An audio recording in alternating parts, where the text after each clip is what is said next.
There's this number kind of tucked away in the final book of the Bible that has fascinated and honestly divided people for centuries. It's a number that some believe holds the key to understanding the end of the world. So today, we're going to unpack that very number.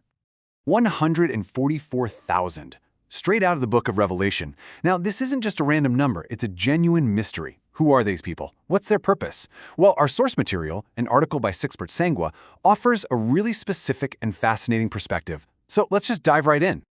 So first things first, who are the 144,000? According to our author, the answer really depends on the lens you use to read the book of Revelation.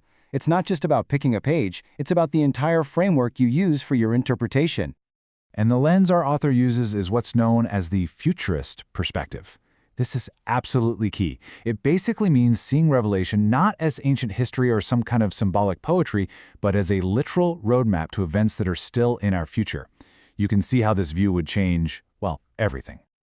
Okay, so if you're looking through that futurist lens, the author argues that we should just take the text at face value. This isn't some symbolic number representing a vague idea. Nope, it's a literal headcount of a very specific group of people at a specific time in the future. The author's whole point here is that the text is remarkably clear about this. There's really nothing in the language that hints at it being symbolic. It's presented as a straightforward count of real people who are going to play a major role during a future time of crisis. And get this, the text itself is super explicit. John, the guy who wrote Revelation, says he heard the number, and then he immediately tells us who they are, sealed from every tribe of the sons of Israel. That direct link to Israel is totally central to the author's entire argument. And it gets even more specific than that. The text doesn't just give us a grand total. It actually breaks down the math for us. It lists 12 different tribes and says 12,000 people are chosen from each one. I mean, when you see a detailed breakdown like that, the author says it's pretty strong evidence that we're talking about a literal, specific group of Jewish people. Okay, so if this is a literal group of 144,000 people, the obvious next question is why, right? Why them? Well, it turns out they have a very specific, and I mean very high-stakes mission. The key to their whole mission comes down to this one word, sealed.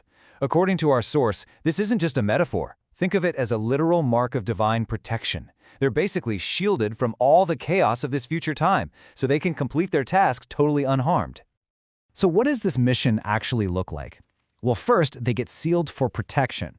Step 2, they become these incredible evangelists, spreading their message right in the middle of this global crisis.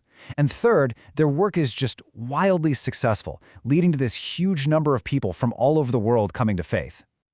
Now, of course, this literal interpretation isn't the only game in town, not by a long shot.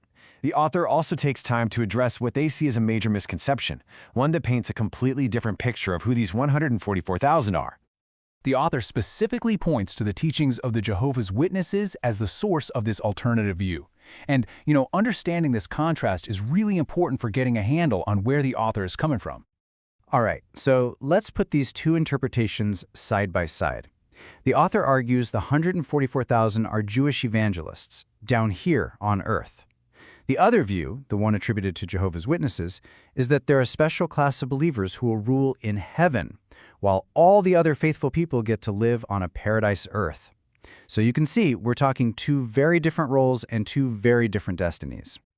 So why does the author push back against this alternative view? Well, they lay out a few key points. They argue that the Bible never, ever puts a number on who will reign with Christ, suggesting it's a role open to way more believers. They also say this other view kind of incorrectly mashes together two different time periods described in the Bible: a 1,000-year reign and the final eternal state. So, after digging through all these details and debates, what's the big takeaway? What's the bigger picture here? According to the author, the story of the 144,000 points to something much, much bigger than just a number. And really, this is the heart of it all. For the author, the 144,000 are more than just a prophetic detail. They are a powerful symbol of a divine plan in action.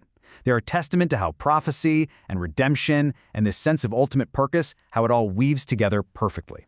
Which really leaves us with a final thought. It's pretty amazing, isn't it? How a single number from a text that's nearly 2,000 years old can still spark so much debate, so much conviction, and so much faith. It's just a powerful reminder of how these ancient ideas are still shaping our world today.